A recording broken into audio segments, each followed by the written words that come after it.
mtumwa wekereke iri paEfeso kuti vanhu naiye vakabata nyeredzi nomwe muruoko rwake rworudyi unofamba pakati pezvigadziko zvemwenje zvinomwe zvendarama. Ndinoziva mabasa ako nokutambudzika kwako nokutsungirira kwako, uye kuti haudi kuonana navanhu vakaipa vakavaidza iyo vanoti tiri vaapostora, vasi iyo chaiyo ukavahana vari venhema, ukatsungirira nokuva nomwoyo murefu nokuda kwezita rangu ukasameda. Asi handifari nechinhu ichi kwauri, kuti wakasiya rudo rwako rwokutanga. Naizvozvo rangarira pawakawa, utendeuke ugoita mabasa ako okutanga. Kana usingaiti saizvozvo, ndichauya kwauri ndikabvisa chigadziko chako chomwenje panzvimbo yacho, kana usingatendeuki. Ishobora kubafaze kushoko rawe tigara pasi notena Mwari nenyasha dzavo. I think takavona musi Friday tichitaura pamusoro pekurangarira. Takati takutaura pamusoro pe bringing to remembrance.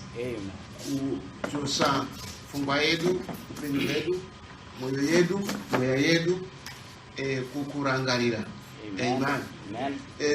Pane chinhu wani chakaitwa naMwari chinokwanisa bedzi kuraramisa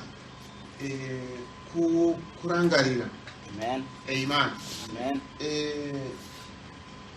Kunyangwe mhuka dzomusango dzikawana nzvimbo imwe padzinomwa mvura, dzikanwa, dzikafamba, dzikaenda, dzinokwanisa kufamba mitunhu mikuru. Asi kana dzafamba dzikashayiwa mvura kwadziri, dzine hunhu hwokurangarira padzakambonwa mvura. Hazvina basa dzafamba kwakareba, dzinodzoka panzvimbo yokumwa mvura.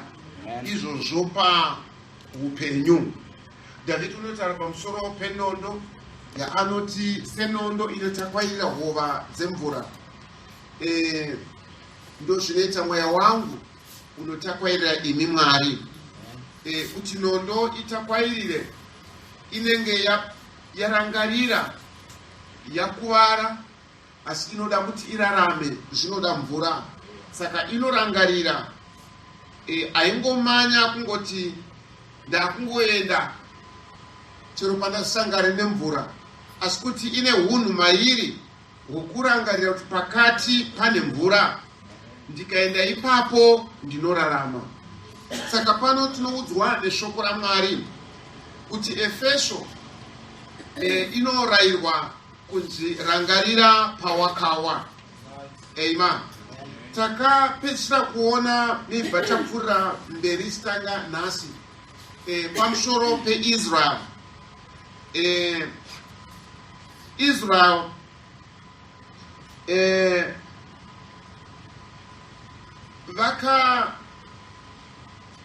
vakakoniwa pachapter 14 yaNumeri, apo vaifanira kuti vayambuke, but nhume 10 dziya dzakadzoka neshoko rakaipa rekuti kunyika ikoko hakuendeke. Saka vaIsraeri vakagumbura Mwari. Mwari akati kwavari, senyika yose ichazara nokubwinya kwake, varume vakaunza mashoko akaipa pamwe chete navose vakaona simba raMwari, vakagumbura kuti vakatadzira Mwari akakagumi havangapindi munyika iyoyo. Saka vaIsraeri takaona pachapter 14 kuti Mwari akati havachaindi kunze kwavana vavo ndo vachazopinda. Asi mushure mekunge Mwari wataura izvozvo, pachapter 15 Mwari anotanga kutaura navaIsraeri, kana makuda kupa chipiriso munoita nomuto wakadai. ari kuudza vanhu vasisina maruramire ekuti vandopa chipiriso chacho, asi ndi Mwari unongotaura navo. Ivo havachina maruramire ekuti vatendeuke. Amen. Saka pana maruramire ekupfuurira mberi pane zvinhu zvinenge zvingava zviri izvo. Panheyo dzazvo zvinoita sokunge zviri right. Tichiteverera zvose kana pachitevererwa zvose zviri urongwa kana kuti mamirire ekunamata, kuchechi kuchiendwa, nziyo dzichiimbwa. Ati takamborayirwa neshoko raMwari pano pane munguva kuti zvinotora chiedza uchivhenekere pashoko raMwari kunyangwe rakagamuchirwa haro. Pakashayika chiedza ichocho, takapiwa muenzaniso wavachenjeri navafudzi. Vaizviziva kuti Mesiya unoberekwa, vaizviziva kuti uchauya panyika, asi zvakatora chiedza uchivhenekere pashoko irero kuti rikwanise kuva benyu, rikwanise kuva nesimba pamusoro pavo. Vasina kuvhenekerwa nechiedza vakaramba vachidzidza shoko iroro. For instance, vakasara Jerusalema, vachenjeri vaenda vachinovhenekerwa kuti vaende kunoona pane chiri icho chavaida. Vakasara Jerusalema, I think zvakaunza some revival mukati mavo, kuti at least pane vanhu vavataranya kuti mambo waJudha aberekwa. Zvakavapa kuti vanyanye kudzika vachinzvera nokutarira mumagwaro kuti anofanira kuvei, unofanira kuva wakaita sei, nekuti imi munozviziva kuti kubva ipapo even John paakazouya akuparidza kutendeuka achivabhabhatidza, vaFarisei vamwe chete navadzidzi vomurayiro vakaenda kwaari vakanomubvunza, ndiwe here iye wakarehwa? Ndiwe here Kristu? Kureva kuti vakange vanyanya kudhama mukudzidza nokunzvera zvavakange vanzwa, but zvose zvaizviita vari murima rokusavhenekerwa nechiedza chakafanira panguva yavo. Nekuti John chapter 1 inoti pane munhu wakatumwa naMwari, zita rake rainzi Johani. Iyeyo akanga asani ari icho chiedza, asi kuti waipupurira chiedza. Anti munoona? Saka vanhu pane maruramire ekupfuurira mberi mune zvinhu zvinenge zvichinzi kunamata, zvinenge zviri musimboti chaiwo kana foundation chaiwo yekuunzwa kwavanhu kukutenda, asi vachirashikirwa nekubata chakafanira panguva yavo. Anti munozviona? Zvakanaka Abraham paakadaidzwa kuti abude kunyika yeMesopotamia auye munyika yechipikirwa, kunyange naLot akauyawo, but nguva ichipfuurira mberi Abraham waisafanira kuramba achimboraramira nyaya yokungoti ndakanzvigwa Mesopotamia uye munyika ino. Paifanira kuva nekupfuurira mberi kwekuti araramire sekutaura kwaPita, unoti imimi makasimbiswa in the present truth, muchokwadi chenguva ino. Pakunamata kwedu zvinotora kupfuurira mberi nokuraramira zviri maringe nenguva yacho yatasvika pairi. But dambudziko heri hatina kungotanga kungova pano nhasi, takabva kwatakabva neshoko ramwari rativhenekera. Mataverenga paEfeso, Mwari unoti ndinofara kwai ndini iye unofamba pakati pezvigadziko zvimwe zvinomwe, ndini iye ane nyere dzinomwe muruoko rwake rworudyi. Mwari oremekedza kana kuti Mwari ishe pano unoti ndinoziva mabasa ako uye ndinoziva kubata kwako nokutambudzika kwako nekutsungirira kwako. Amen. Saka Israel rather Efeso panguva iyi ishe vanoziva muutsamu hwokuziva vanoti ndinoziva mabasa ako, asi mabasa akaipa ari kutaurwa pano, but mabasa akanaka ari kuitwa naEfeso. Uyezve ndinoziva your labor. Amen. Asi kungoita mabasa Shona tulipa pamusoro pe your labor. Ndinoziva mabasa ako. Verse 2. Ndinoziva mabasa ako nokutambudzika kwako. Amen. Can you see? Efeso yakanga isingangoiti mabasa koga, but zvaibva mukutotambura. Nekuti ziva rekuti iri zera rekutanga vaedheni vachitanga kugamuchira shoko raMwari, Paul avaparidzira zvamusingaitiri zvakanaka vaJudha, kureva kuti vanga vasingagamuchiriki pakati pavaJudha. Nokuti remember ava vaedheni vakanga vari kunze kwesungano yedzingiso, vakanga vari kunze kunamata kwavaIsraeri.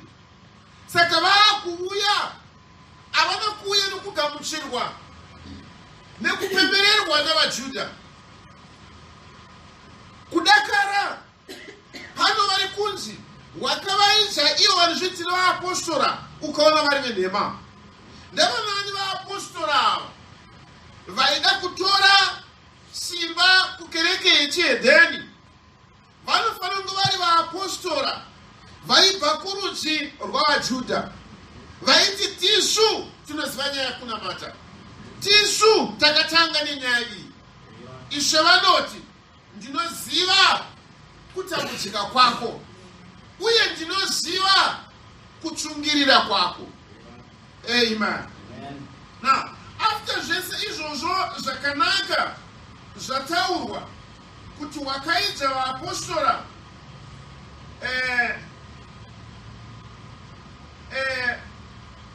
ukavaona vari venhema, uyezve verse 3, can you just read verse 3 again?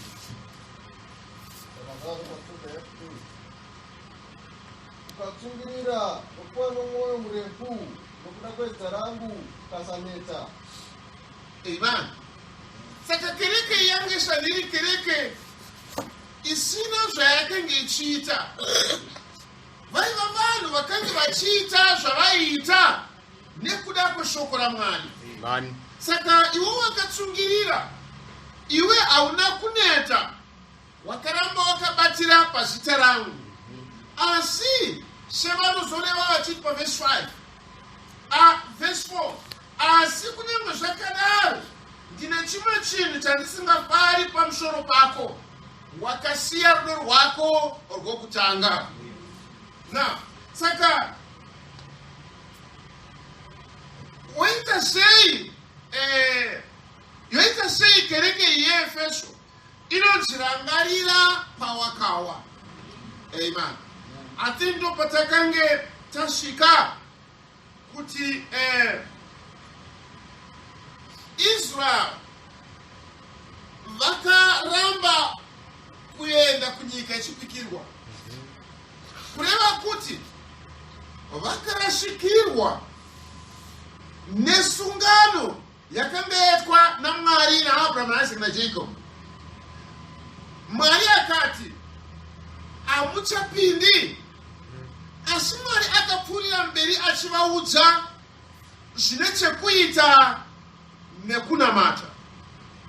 Akapfuudza chamberi zivo iyoyo yekuti kunonamatwa, asi vanga vasina maruramire ekuti vagone kupfuurira mberi, vanga vasina maruramire ekuti vagone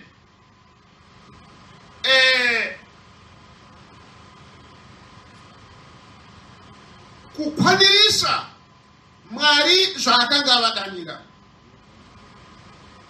Vakashaiwa nzvimbo, vakashaiwa maruramire, vakashaiwa makwanisire ekuti vatendeuke.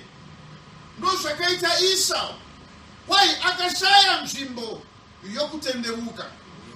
Na nzvimbo yekutendeuka yaivepi? Mukatarira parehwa nasve kuEfeso, zvinonzirangarira pawakawa. Anti munoona? Hakuna maruramire ekutendeuka kana ndisingagone kudzoka nokuziva kuti ndapapi pandakasiya nzira yeshoko raMwari.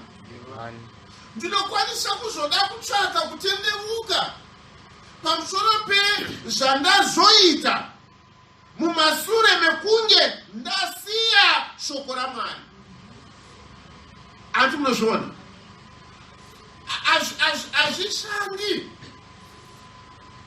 After all, takaona kuti kutadza akusi kuba, akusi kureva nhema. Kutadza kusatenda. Saka kana ndikasiya kuba, ndosiya zvakaipa zvandakuita, azvirevi kuti zvinondidzosa kuna Mwari, because ndakazoba ndikaita izvi nekuda kwekuti ndakange ndabva pakutenda. Saka kana ndikasazvibata kuti ndakasiya shoko raMwari apa, ndodzoka kushoko raMwari, tinowisana. Tinodiwa naMwari pane chero nguva yeupenyu hwedu, asi nyaya yokuedza kugadzirisa nokuda kuita zvakanaka. Esau akanzwa baba vake vachirayira Jacob kuti chienda Padan Aram, kune hanzvadzi yamai vako ikoko, uende kuhama idzodzo unozviwanira mudzimai. Esau azvinzwa akati, baba vangu vanorayira munira wangu kuti aende kundorora kuhama dzavo, nekuda kwokuti vakanga vati madzimai akanga awanikwa na Esau akanga ari dambudziko kuna Rebeka naIsaka. Auti muone kuti Esau akaita sei. If we can go back to Genesis, it must be Genesis 26, I think. Let's forget kuna Genesis.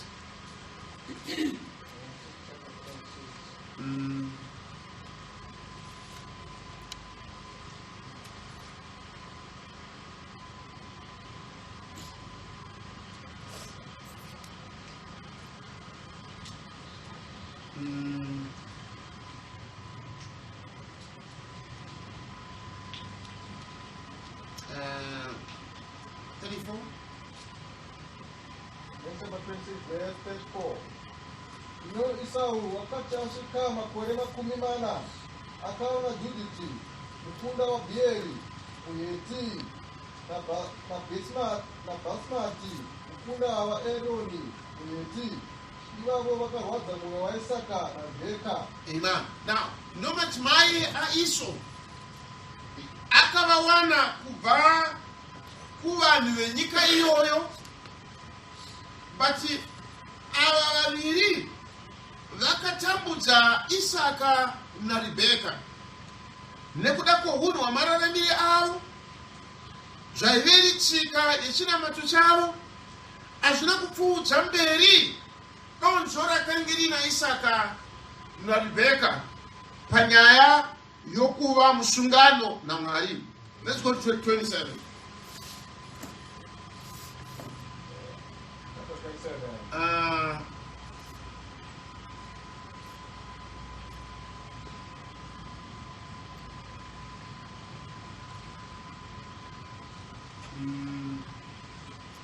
Verse 43.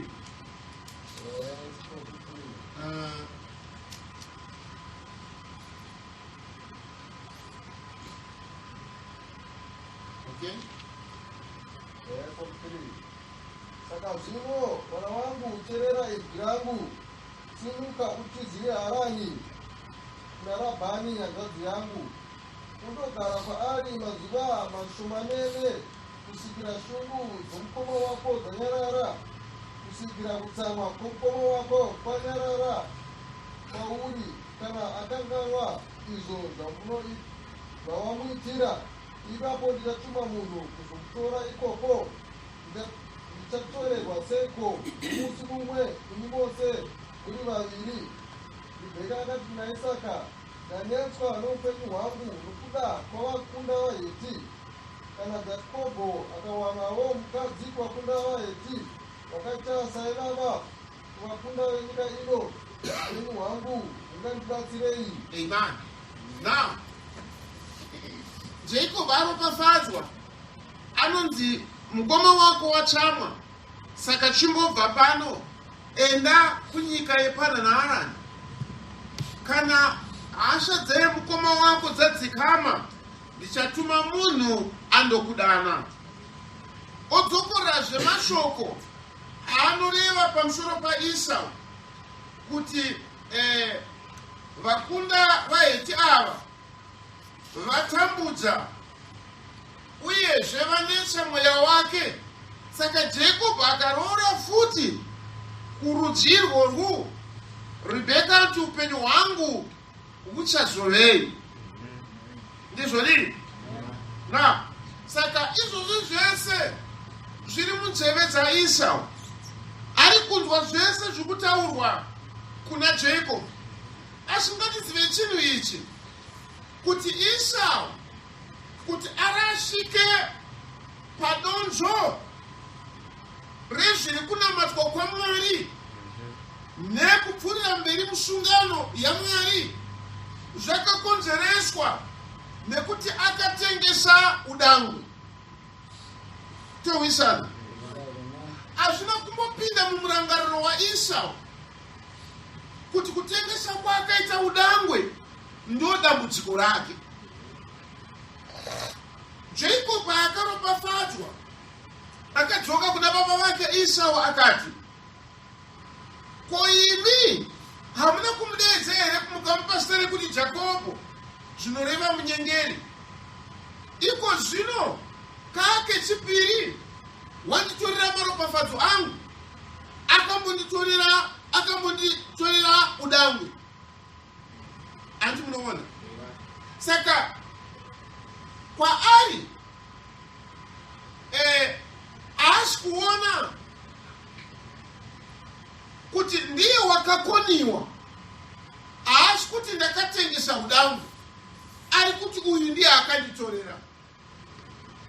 You get the point? Ama pane dzimwe nguva ndo patinowana dambudziko rekuti ndikakoniwa, ndinoda kutsvaka kana kuti ndinoda kupa mhaka kuno mumwe kuti inini manje ndazoita izvi. Handikuti pastor vacho vakanga vadai, vakanga vaita izvi, vakanga vandidai. As much as pastor vakaita izvi vakakudai izvi, hausi hwaro hwokuti usiye shoko raMwari.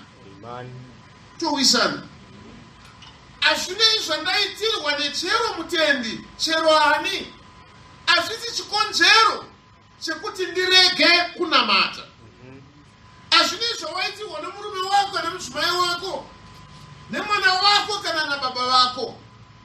Hazvisati zviri izvo chikonzero chekuti usiye nzira yekururama kwaMwari. Amen.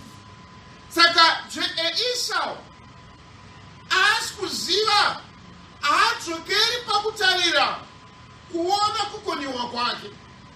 Toziva tose kuti zvaiva chokwadi chekuti Bharishebha wakazviyanika, Bharishebha wakashamba panzvimbo isina kufanira. Bharishebha akakonzera kuti David amutore.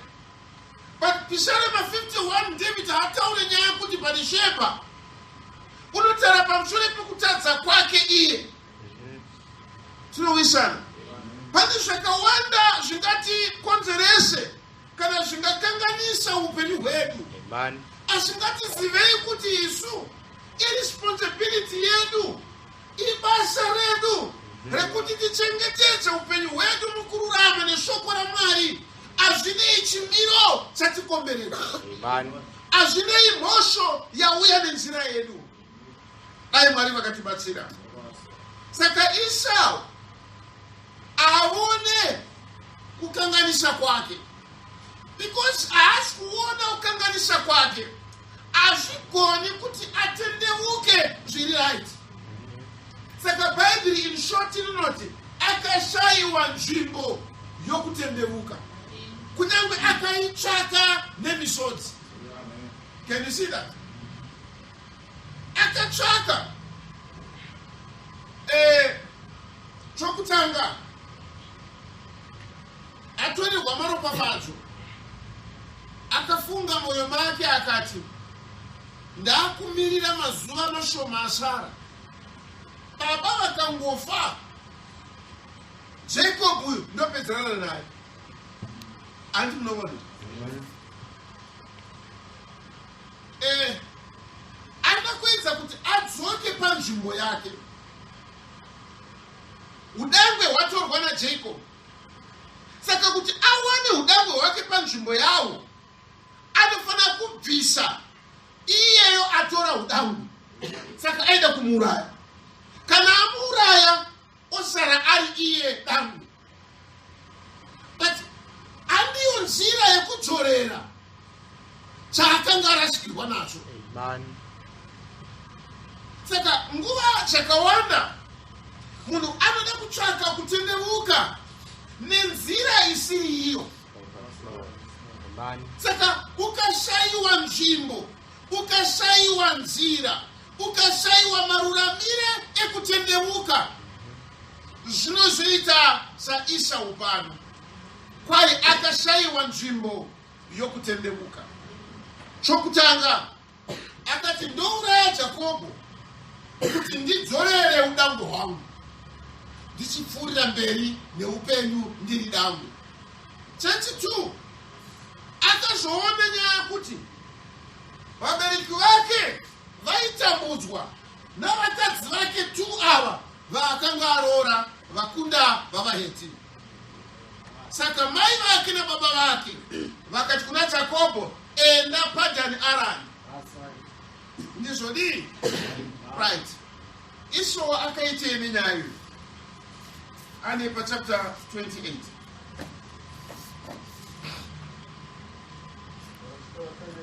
Tanga pavhesi 6.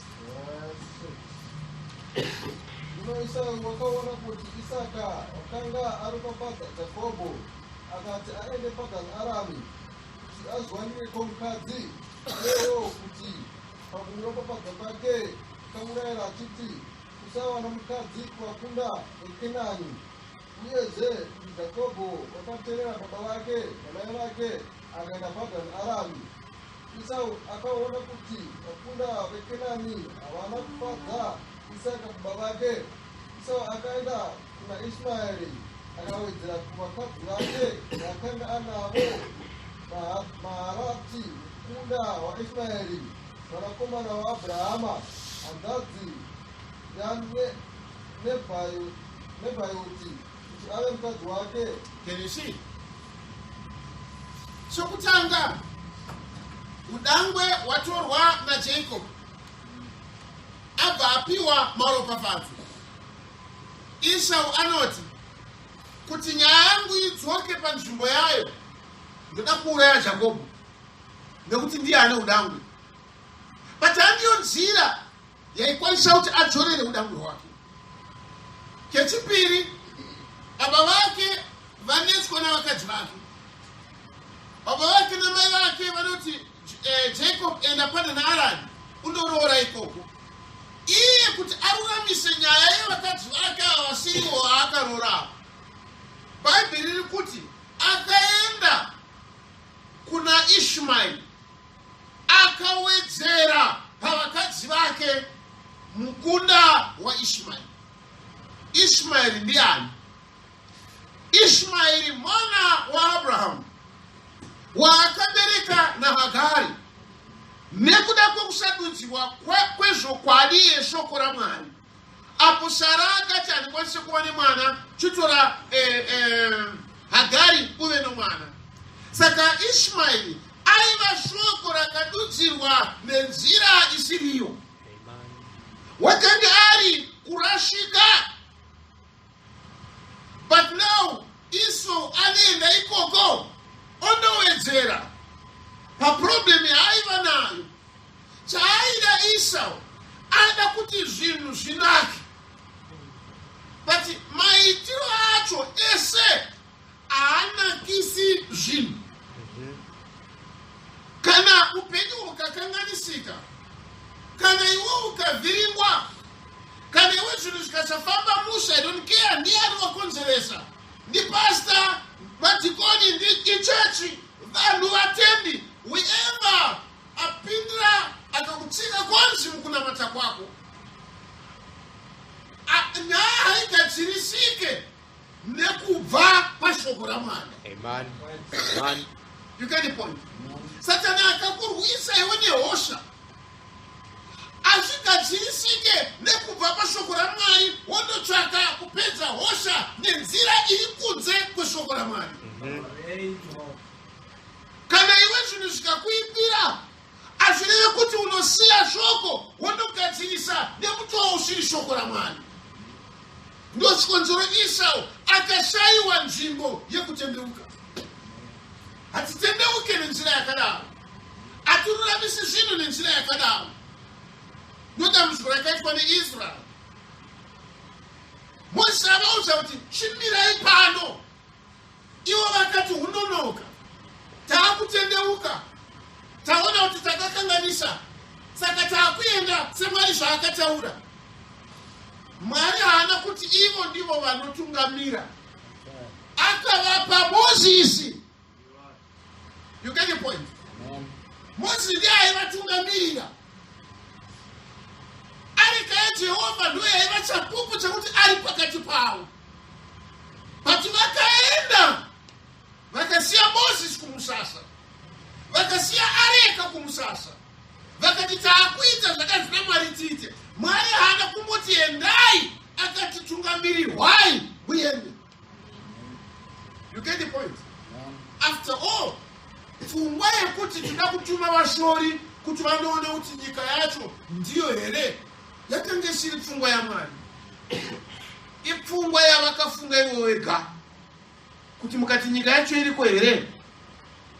Mozisi enoudza Mwari kuti toda kutanga taona.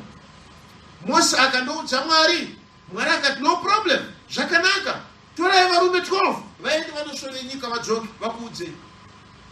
Idea yavo yange isiri yakanaka, haina kuvaberekera kana kuvaunzira answer yakanaka futi. Saka hapana chakanaka chaunoona kubva muchakaipa. Saka Israel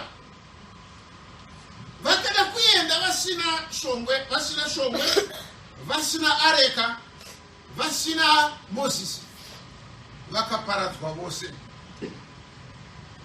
Vakanga vada kusimuka ivavo, vakasara. Mwari akasara achivaudza, kana maakunamata, maakupa chipiriso, munoita nenzira iyi, nenzira iyi, nenzira iyi. Asi zvose zvavanga vachiita, vakanga vasingazviitiri kuti vainde kunyika yechipikirwa. Vanga vachingotenderera murenje, kudakara vafa vose. Amen. Vakatsvaka nzvimbo yekutendeuka vakaishaiwa. And kuna Varoma chapter 9 muone Israel.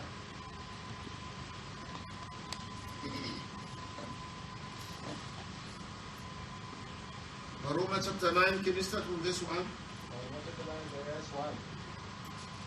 Inotaura zvirokwazvo muna Kristu andiriye nhema, hana yangu ichiripupurira mweya mutsvene, kuti ndine shungu kwazvo nokuchema kusingaperi mumwoyo mangu, nokuti ndaida kuti ini ndimene ndive munhu wakatukwa, wakaparadzaniswa naKristu nokuda kwehama dzangu, ivo rudzi rwangu panyama, ivo vaIsraeri, kuva vana nokubwinya nesungano nokupiwa murayiro nokunamata Mwari nezvipitirwa ndezvavo madzibaba naavo naKristu wakabva kwavari panyama, uri pamusoro pavose, Mwari unokudzwa nokusingaperi. Ameni. Thank you. Tiri kudzwa panapa kuti Israel ndiani? Kwai Paul anotaura kuti kunyange ini ndaitodawo hangu, ndaishuvira kuti nditoparadzaniswa hangu naMwari, ndive chipiriso chavaIsraeri ava, kuti vakwanise kuona Mwari zvaanoda kuti vaone, but havasi kuona. Paul akutiudza kuti vaIsraeri ndavanani. Ari kuti vaIsraeri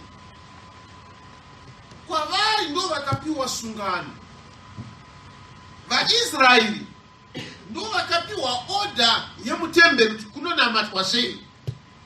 VaIsraeri kubva kwavari Kristu wakauya. Andi munoona? But ngativone kuti vaIsraeri kuti vapiwe murayiro, vapiwe oda yekunamata, tiri kuzviona pachapter 15 yaNumeri. Mashure mekunge Mwari atoti kwavari, amuindini muchafira murenje. Saka vakazvipiwa vari vadzokera shure, vari varashika kuti vabva pasungano.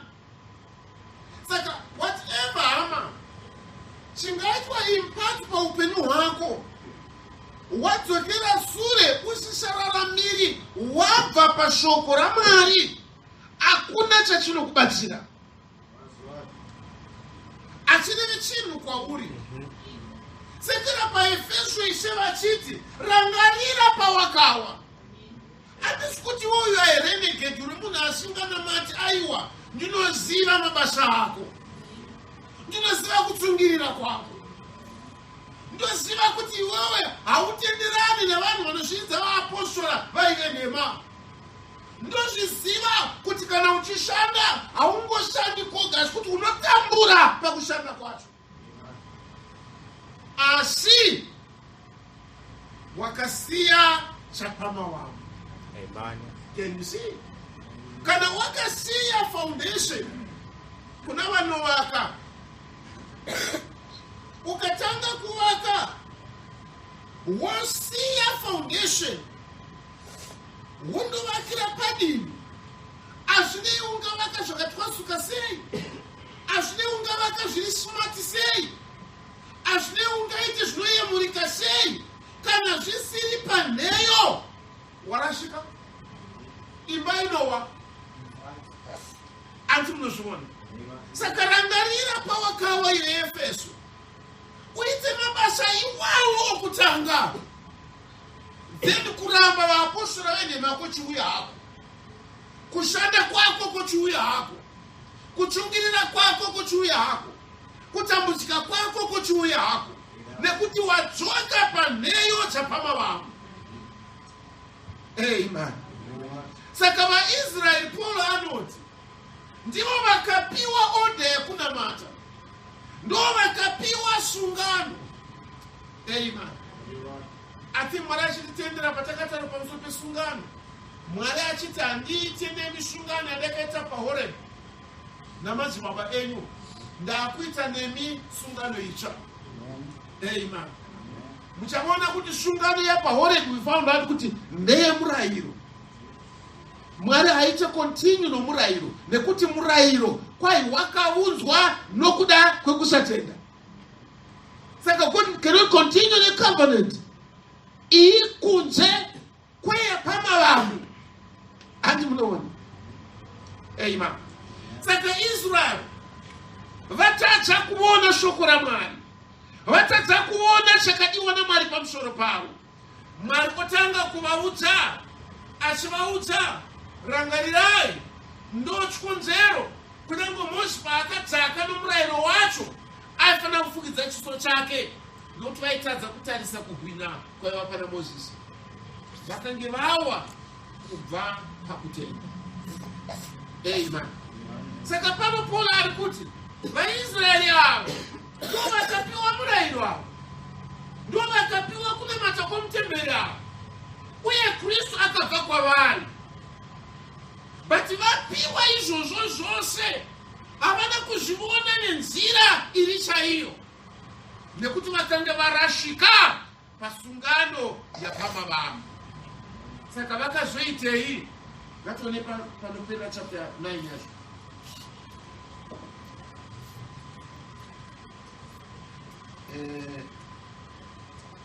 Roma chapter 9.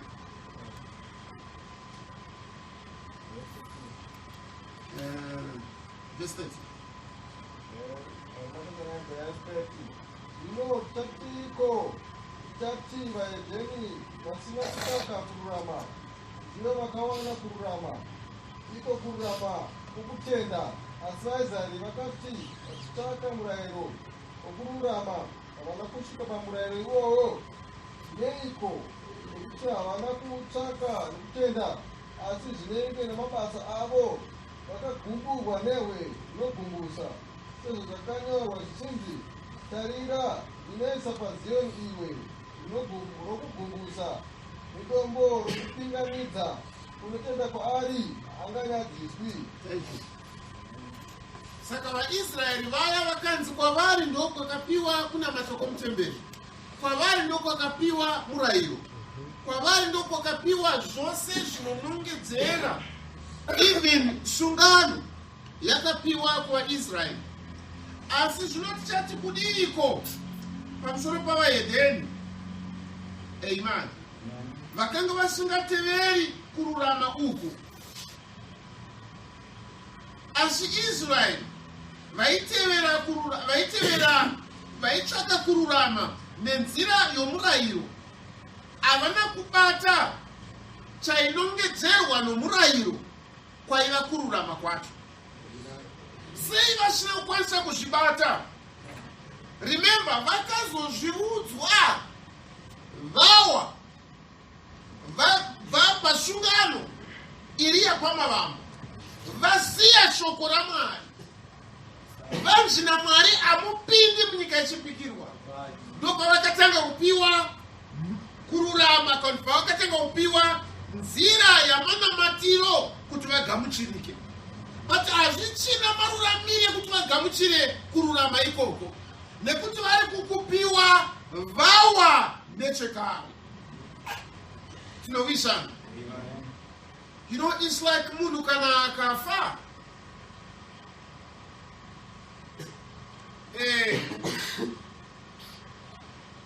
anokwanisa kupiwa remekedzo yavanoti posthumously.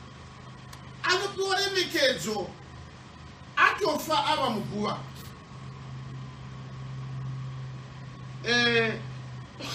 Ndakamboenda mumwana wekwedu achigraduata, tikanzwa pamusoro vaipiwa macertificate avo kakudara paipe vachikepiwa, vachigwa certificate vachikepiwa. Saka pane mumwe aiva necertificate yake akanga atonzi agona zvakanaka chaizvo, but akanzi akuipiwa iye watofa. Handiti? Saka hanyimwe certificate yake anopiwa, inopiwa kuna hama dzake. Saka vabereki vake vakauya vakatambira certificate yake, which means ndo degree rake. apiwa degree but iye watofa. Saka degree ino chaunokwanisa kuita ndekuisa mufrema vongoturika mumba. But vamwe vaipiwa madegree avo vaienda kubasa vachinoita zvinhu nokuti vapenyu. But uyu wapiwa wafa achamubatsira. Ndo zvakaita Israel yakapiwa certificate yemaruramire ekunamata kuriko zvokwadi but vatofa.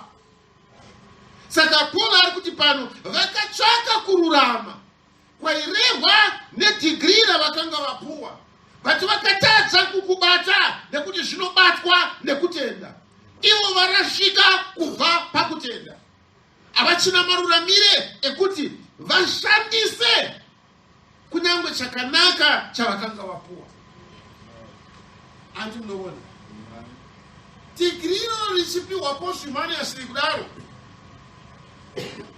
raiva nemibayiro. Mamwe mabhuku unzi wapiwa bhuku rinoti wagona maningi, kana kuti wapiwa laptop nekuti wagona maningi, kana kuti wapiwa computer nekuti wagona maningi. Yes, zvinokwanisa kupuwa but wafa hauchagona kushandisa.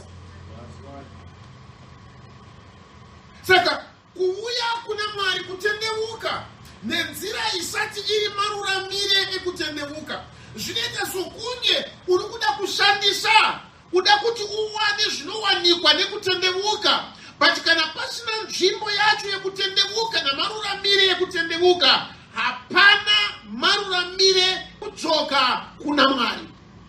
Rangarira pawakawa. Amen. Uzive kuti zvinhu zvakazouya zvakakanganisika apa, zvikabhenda apa, zvikaita so napapa. Don't blame zvinhu izvozvo. Dzokera pawakaputsika. Zvinhu hazvichafamba mushe muupenyu. Kunamata korema. Zvawaisimbotka hauchazvitya. Zvaikurovesa hana wakuswera uri mukati mazvo. Zvawaitiza wakuzvimbundira.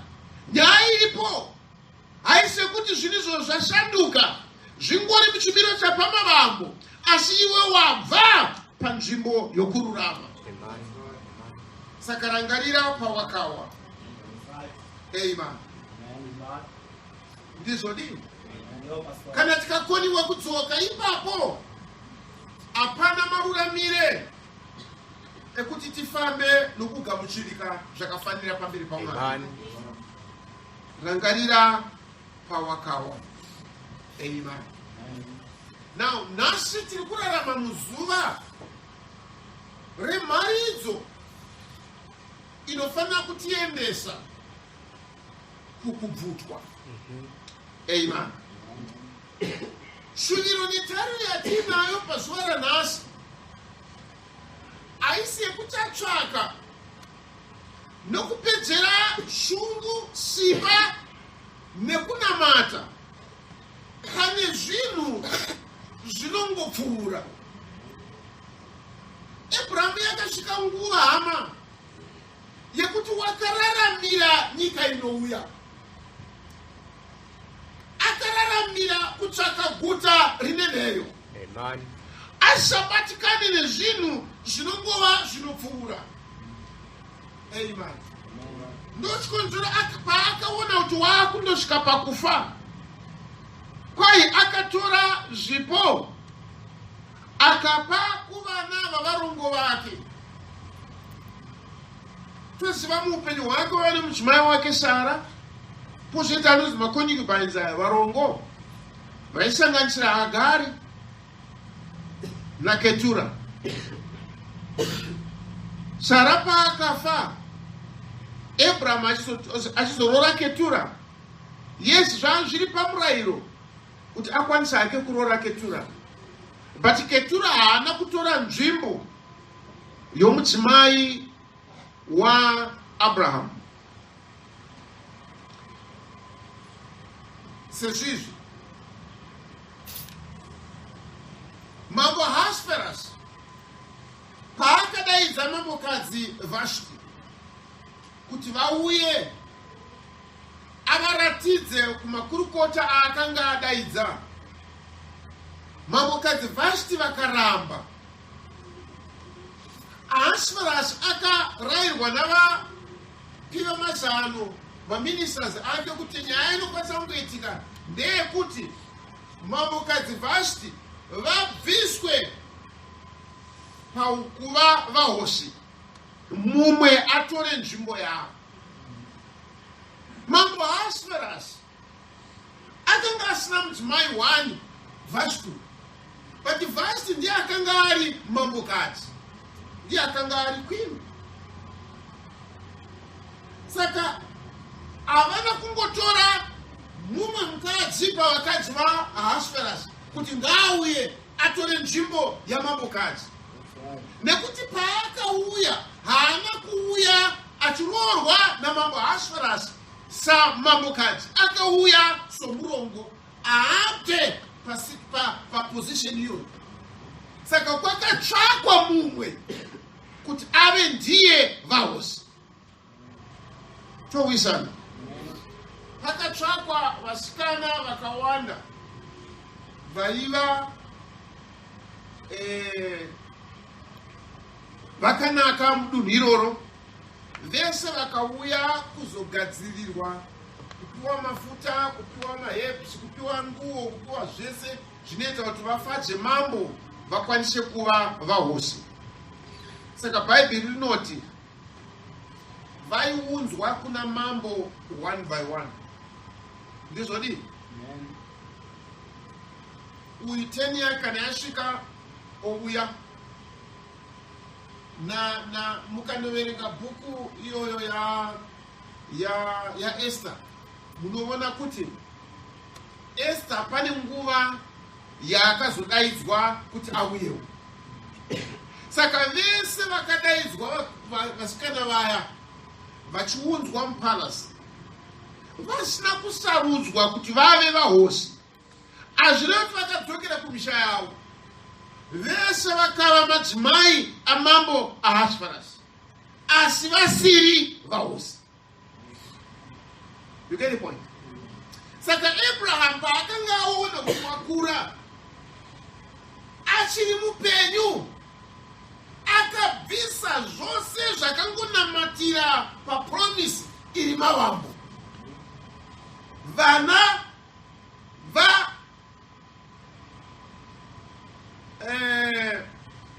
Ketura nemwana wa Hagari akavapa zvipo, akavabvisa, akavatandavadza kure naIsaka.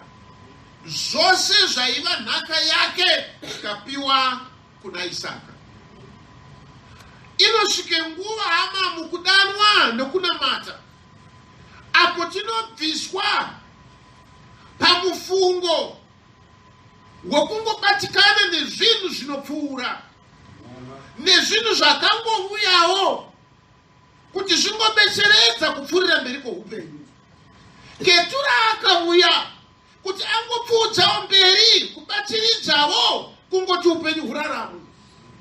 Abraham auna anomubikira, but paiva neshoko rerimbiso raiva muna Isaka. Abraham akatanga kuprotecta nyaya iyoyo. Pane zvinhu hama zvatinova tipfuura nomukati mazvo. Pane basa tinoti tiite, pane wadiso infanti tiite, pane zvimwe ama zvakawanda zvatinoita. But ama tadaidzwa munguva yatinorarama, tiri kurarama munguva yekukwaniriswa kwedu kuti tipinde mukubvutwa. Ngatiregei kubatwa kusvika pakupedzisira nezvinhu zvinongova zvibetseredzo zvekurarama. Tibate ichecho chiri genuine, chiri chechokwadi. Amen.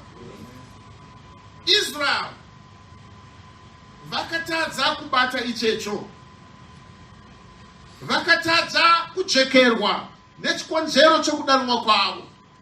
Kunyange vakazopiwa zvakanaka, hazvina kuvabatsira. Amen. Munguva yatinorarama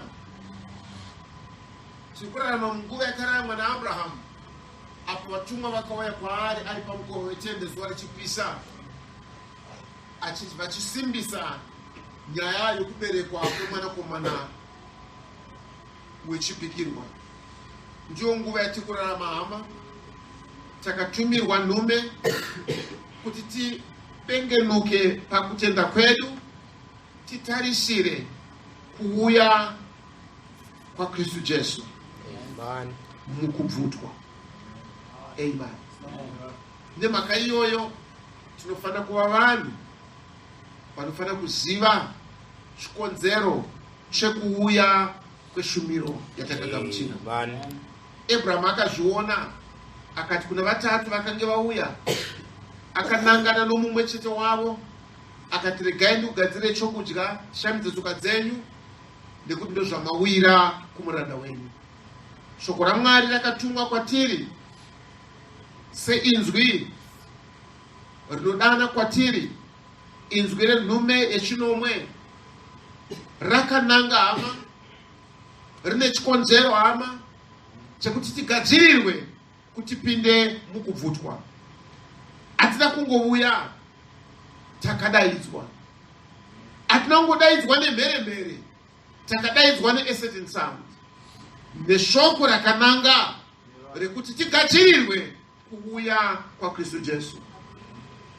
Ndiko kutenda kwedu. Ishe vatibatsire. Atitorwe nezvinamato zviri panyika, atitorwe nezviitiko zviri panyika. Pane chakabata mweya yedu, pane chakabata upenyu hwedu.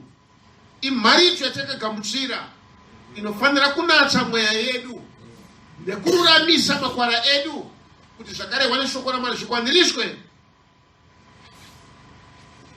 Kuti tarirai, mutambo wokuwana wegwayana waswedera, uye mukadzi waro wazvigadzirira. Kwaari akapiwa simba rekuti afuke mucheka muchena. Amen. Isimba rei? Isimba rerevelation, kutenda kwokubvutwa. Tiraramire, tipfeke zvakafanira kudanwa kwatakadanwa nako. Saka hama, zvinotidzosera kuti ngatirangarirei takadanwa nemharidzo ipi uye yei. Ndizvodi Ishe vatibatsire.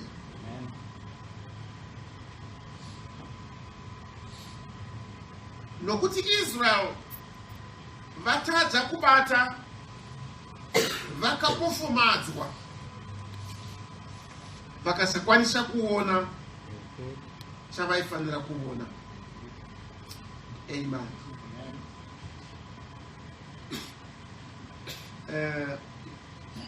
Sipana wa Roma 9. Let's go to chapter 11. Can you read verse 7 to verse 8? Inotatipo vaibvera vakakuwana vakanga vachisaka, asi vakasanangurwa ndivo vakazwana, vamwe vakaomeswa, sezvazvakanyorwa zvichinzi, Mwari wakavapa mweya wehope, meso kuti varege kuona, nenzeve kuti varege kunzwa, kusvikira zuva ranhasi. Dhavhidhiwo unoti, tafura yavo ngaitwe musungo, neriva nechigumbuso, nechinotsiwa kwavari, meso avo ngaasvibirwe, varege kuona, mukotamise misana yavo misi yose. Zvino ndinoti vakagumbuswa kuti vave here vaisva, asi nokuva kwavo ruponeso rwakasvika kuvaedheni kuti vamutsirwe godo. Thank you. Now, toona pano kuti kwai toti kudiko pamusoro peIsrael. Vapiwa shoko riya, vapiwa the order yekunamata. Zvanzi vakazowana here chavaitsvaka, havana kwanisa kuchiwana. Nemhaka yei? nemhaka yokuti vakapiwa mweya wehope, vakapiwa mweya wokuvata, wokukotsira, kuti vasakwanisa kuona Mwari chaaida kuti vaone. Vakatadza nei? Nekuda kwokuti vakada kuedza kugadziridza zvinhu nenzira isiri mavambo ekudana kwaMwari. Saka vakapiwa mweya wehope. Kenisi? Ndi Mwari wakazvitendera, ndi Mwari wakavapa. Towisana. Saka nenzira imwe cheteyo Mwari zvaakaita kuIsrael unorayirazve pano paEfeso, rangarira pawakawa. Yava kereke yechihedheni nawo, rangarira pawakawa utendeuke. Kana tikasarangarira patakawa, tinopinda futi pamweya mumwe chetewo wehope, wokushayiwa nzvimbo yokutendeuka, wokushayiwa matiri, upenyu nounhu, simba nechizoro chinotiunza kuzvokwadi yechakadanirwa nemharizve. Ndio patinovona tava kundobata zvinhu zviri kunze kwokutenda kwedu. Takuona shokunge chero vanongonamata, chero chechi inongovako, izvozvo ndi Mwari. Tikaona kwakawandiwa, tikaona kunoitwa izvi nezvizvi. Remember, Ishe vanoti kana simba rechikara raakubata, kwai uchabata madzimambo nesimba ramamiracles, nesimba rezvishamiso zvavanoita, asi asiri Mwari. Saka isu tiri kudanirwa, tiri kuunzwa neshoko ratakagamuchira, kuti matiri muve namaonero ari zvokwadi yekuuya kwashe, timugamuchire mukururama. But Israel vakapiwa mweya wehope. Munozviziva imi kuti vatumwa pavakaenda kuSodom vakapiwa mweya woupofu. Vakapa vanhu vemuSodom mweya woupofu. Vakatsvaka dhoo vakarishayiwa. Kunyange vakange vanzwa the message, vakaudzwa the message, vakainzwa, mwoyo yavo yakasvibirwa. Vaivaida kuroora vana vanoti, kwai noti akaenda kwavari akandoudza akati imi nyika yekuda kutopiswa, guta riri kutotsvaira. But vakange vapiwa mweya wehope uya, vakati baba vari kungoitawo zvavo majokes, vari kungotaurawo havo zvavanotaura. Nekuda kwokuti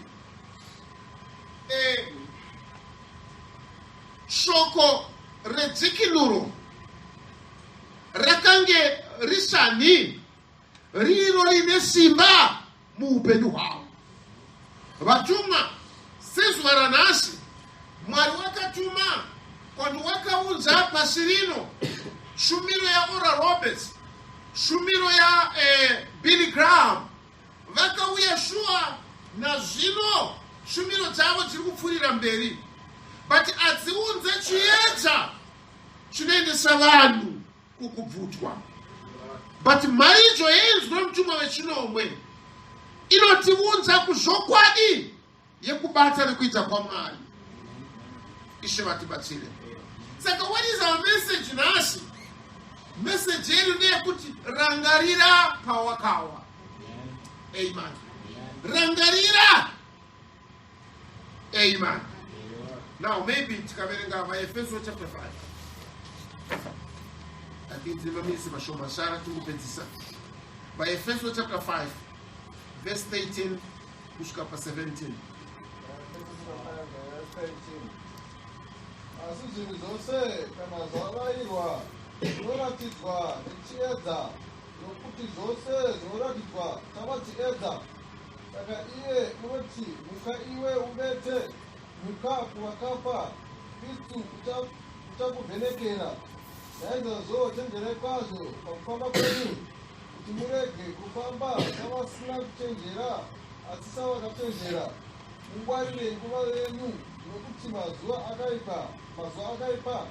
Saka musava mapenzi asi muzive kuda kwaShe. Amen. Now, message yedu isuti kurama muzvara nasi inotaurwa pano, muka iwe uvete. Chii chinotimucha? Ishe kana wouya, kwai achamuya nokudanidzira nenzwi remutumwa mukuru nehwamanda. Amen. Saka chii chinomutsa upenyu hwedu? Kudaidzira. Tavata panofanira kuva neyeshout. Handiti? Kunonotivhundutsa, kunonotibengenutsa, kunonotiudza muzvokwadi. Tabviswa murima rekuvata. Saka mharidzo yaMalakai 4 ndiyo the shout, ndiko kudanidzira kunoti muka iwe uvete. Amen. Kana tamuka kubva kuvakafa, torangarira patakawa, totendeuka. Amen. Topa upenyu hwedu huraramira zvokwadi yaMwari. Amen. You remember, Ishe vakataura pamusoro pemudzimai wakarasa dhenari rake. Handiti? Kwai akabatidza mwenje akatanga kutsvaira imba yose. Ndonguva yatiri kurarama. Amen. Arangarira, ndandine madhenari 10 but one apasina. Handiti? Hakuna chichatsiva 1 chiroro pane 9 ari pano. Saka unorayirwa, maari munopatika, maari munova nehanya. Anoti, ndichatungidza mwenje, ndichatsvaira imba. Amen. Akatsvaira kupi? Haana kubuda panze kunotsvaira. Haana kuenda kunext door kunotsvaka. Haana kuenda kumusika kunotsvaka dhenari. Waiziva rakarasikira mumba. Amen. Ama kana paine chinokanganisa upenyu hwedu, rangarira pawakachidonhedzera. Dhenari haritsvakwa kumusika, rakarasikira mumba, ndio munotsvairwa. Dhenari haritsvakwa kumaraini, rinotsvakwa parakarasikira. Hakuna kutsvaka imwe reason, hakuna kutsvaka chimwe chikonzero, hakuna kutsvaka kuti aiwa zvinhu zvazokanganisika nokuti uyu ndiye akazoipa, uyu ndiye akazodai, uyu ndiye akadai. Ziva pakawira nyaya yako, tendeukipa. Can you see? Zvimwe zvinhu hazvidi kugadzirisa, zvazokanganiswa zvinoda kugadzirisa pakanganisika. Hati munozviona? Ishe vatibatsire. Kana chimwe chinhu chabva, zvinokwanisa kuunza dambudziko. Handiti munozviona? Ndanga ndichiteerera mamakotsi akataurwa nomuprofita achinamatira vanorwara. Vanodarika 5 vaiudza achiti, iwewe unonyanya kufungisisa mani, unonyanya kumanya mberi uchida kuita zvino mberi uko, but ukoniwa kuzviita futi zvokukanganisa pfungwa dzako. Izvo zvakakonzeresa kuti uve neulcer. Mumwe mafungire wayakonzera kuti ave nediabetes. Handi munoona? Because ainyanya kungofunga. Yes, pane diabetes, pane BP, pane maulcer. Tingaedza kutsvaka kurapa ulcer iroro. Imwa mukaka, usadye sadza, daiso itaizi tinoita izvozvo zvinongounza kakunyaradza, hazvipedze nyaya yacho. Saka muprofita Mwari wakamuratidza kuti problem iripo ndeyekunyanya kufungisisa. Saka chakonzeresa ausa kufungisisa kwazokonzeresa kuti muite maacid mudumbu. Saka tingatsvaka zvinhu zvinopedza maacid, but hazvipedze ronda iri, zvinoda kuti ndibve pane ichocho chinokonzeresa kuti pave neronda. You get my point? Saka ndoita sei kufunga kunongouya ka? Yes, hakuna munhu angakwanisa kungokontrola kufunga kwake. Zvimwe zvinonge zvichingova zviri zverudzi kana kuti zvomumba medu. Ani munoona kuti unoita mahouses, mukatarisa mahouses unokwanisa kuaona, like in our family, first born yedu yange nemahouses, last born ane mahouses. Zvinhu zvinongouya zvinongotevedza mhuri. Saka hauna control pamusoro pazvo. Asi nyasha dzaMwari zvadzairadzwa kumuprofita kuti udza munhu uyu kuti ndo pane nyaya yake, zvinobetsera kuti uzive kuti nyaya yako haizi paronda iri pane zvinhu zviri kukonzeresa ronda. Saka ronda tingashingaira kurirapa, asi kana ichi chinokonzeresa ronda chiripo, ronda iri rinokwanisa kungombonyaradzwa mbichana. Sekana zvarwadza womwa mukaka zvinombonyarara, but hazvipedze nyaya yacho. Towisana.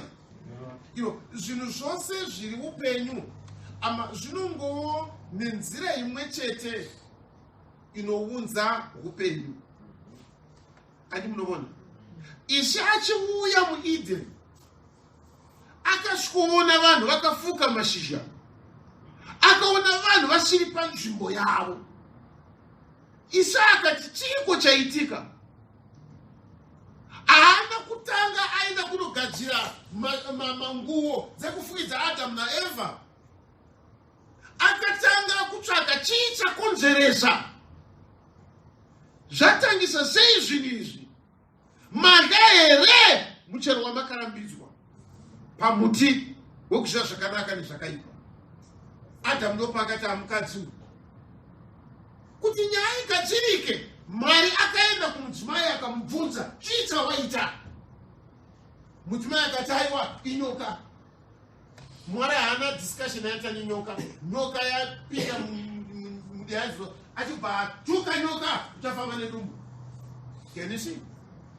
Iwe mudzimai uchapiwa murango wakadai, iwe murume uchapiwa murango wakadai. Right, apedza izvozvo ndopaakaenda kunotora chekufukidza, ndobva avafukidza. Ani munobona? Atitanga kungonofukidzana tisina kugadzirisa ngozheri. Ati munozviona? Saka kunamata kwedu ngakuve maringe neshoko raMwari. Kunamata ngakuve kuri munzira yeichecho chakatidana. Ama hatina kudaidzwa nemharidzo yezvinhu zvisati zviri kuuya kwaKristu. Nokuti 1933 hama muprofita achimabhatidza paya muna Ohio, inzwi rakati saJona akatumwa nemharidzo yekuuya kwaKristu kwokutanga. Mharidzo yako ichatungamirira kuuya kwaKristu kwechipiri. That was in 33 hama. In 46 ndo panopiwa chipo chekunoporesa vanorwara. Yes, vari kupora havo vanorwara, but the commission ya 33 ndeyekuti paitwe vanhu vanogadzirirwa kuuya kwaMesaya. Amen. Ishe vatibatsire. Saka ama kana kunamata kwedu kukarega kundoteiwa panyaya yekudzoka kwaShe, we are doomed.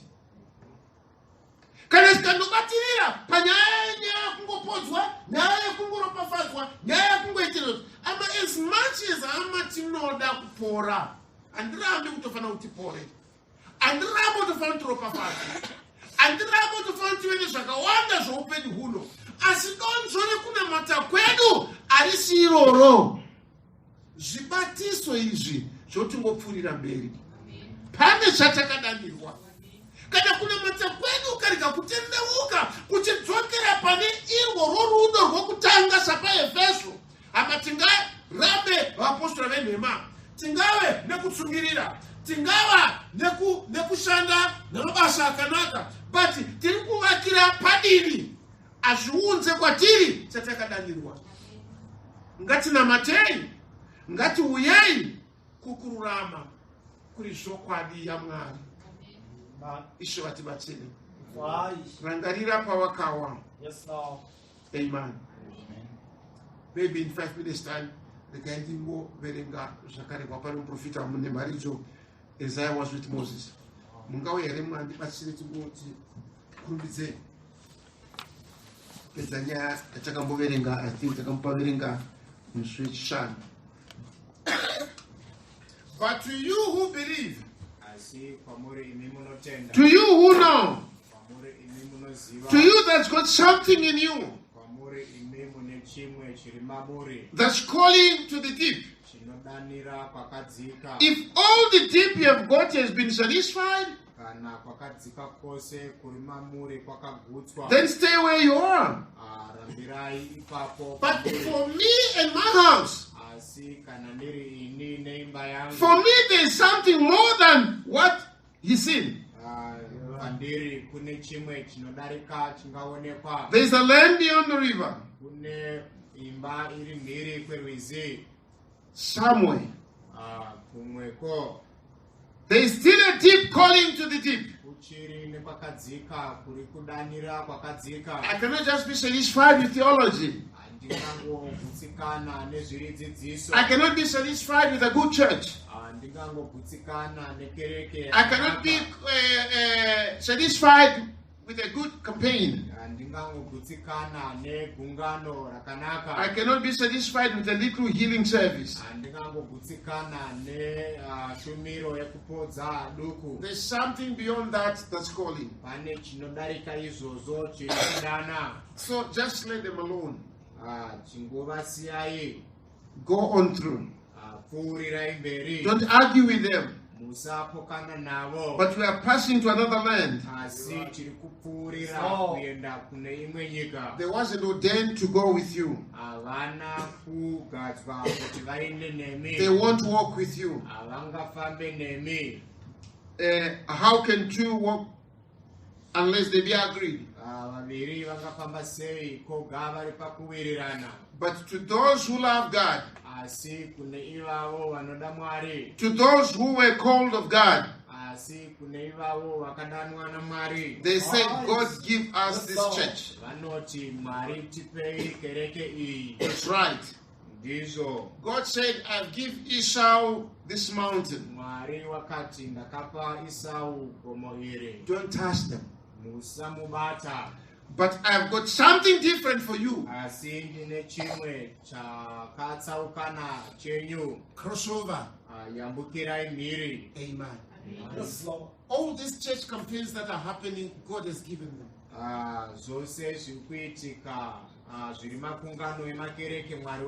Remember the Bible says, God will give them or send to them a strong delusion.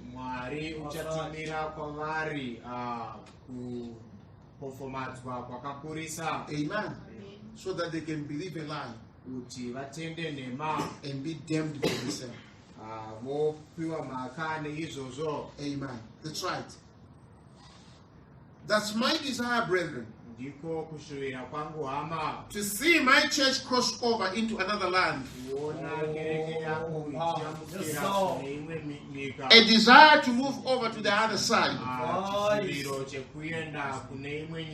If there's something in you calling chinodana. There will be something to respond to that. Pane chimwe chinodavirira kune ichocho. Just settling down to sheep raising ain't enough for you. Kungogara tichikudza makwai hazvina kuva zvakakwana kwamuri. Just to join the church and put your name on the book is not enough for you. Kungova boka reke moisapo zita renyu hazvina kuva zvakakwana kwamuri. Just coming here to worship is not enough for you. Kungouya kuzonamata hazvina kukwana pazviri. To preach, to play the music or to sing is not enough for you. Kuparidza, kuridza midimbwa kana kurumbidza hazvina kukwana. That's not what we are called for. Hazvisiri izvo zvatakadanirwa. We are called for something that is higher. Takadanirwa kune chimwe chiri chepamusoro. So why did then God give you the singing? Zvino Mwari wakatipirei kuimba. Why did God give you the preaching? Mwari wakatipirei kuparidzwa. These are things that will help that real thing. Zvibatiso kune ichocho chiri chechokwadi. You have a higher calling. Mune kudanwa kuri kwepamusoro. Why are you singing here? Chikonzero nei muchiimba. Because you are ordained to sing when you are up there. Nokuti muchafanira kuzoimba mava kumusoro. Why do you enjoy this gathering? Sei muchiyanana muchifara payanano iyi. Because there's a better gathering up yonder. Kuti pane kuyanana kwakafanira kuriko kudenga. But we don't look up to the mountain of Esau.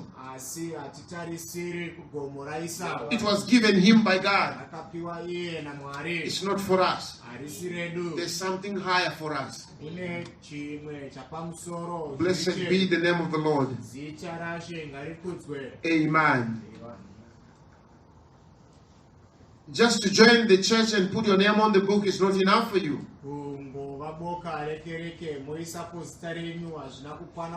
Because there's something because there's something across the bridge, across the ridge yonder.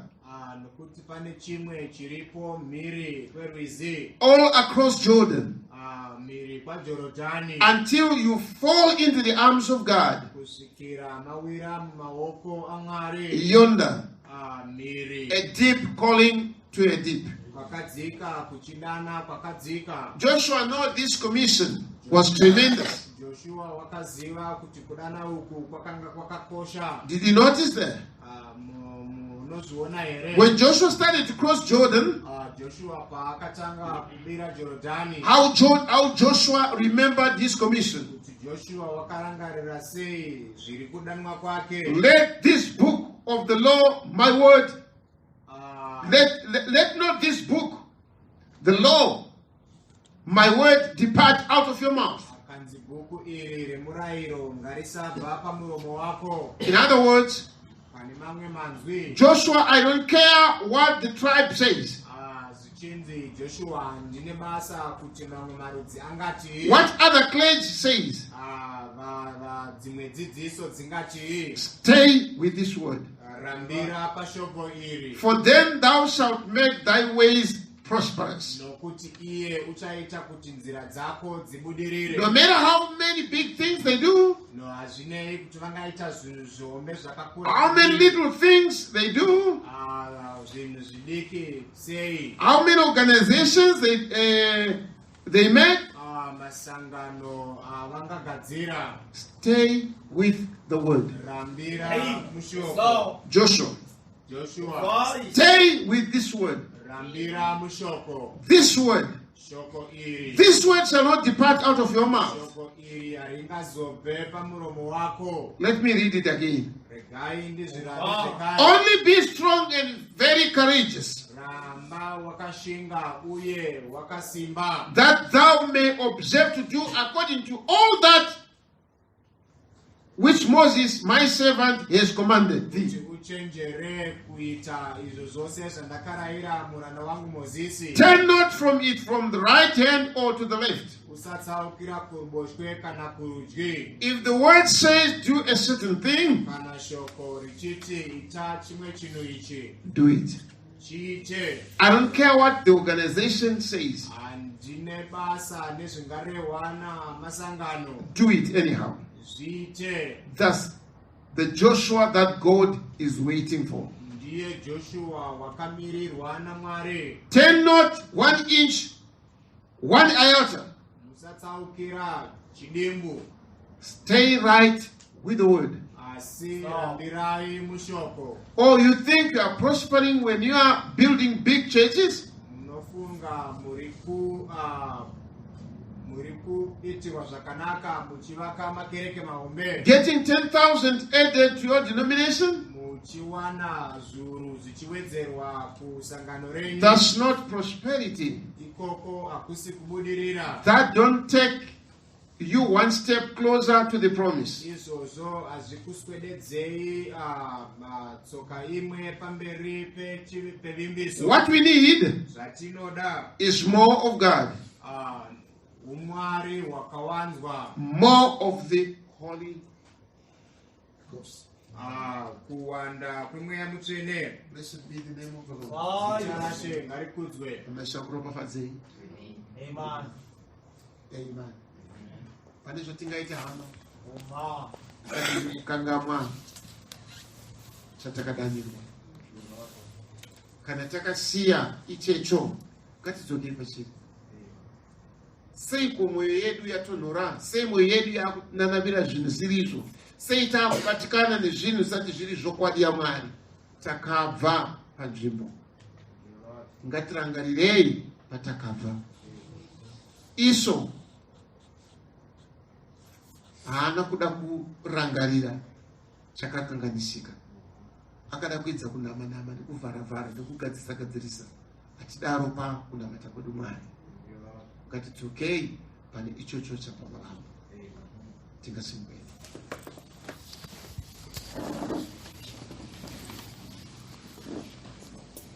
Baba ndiri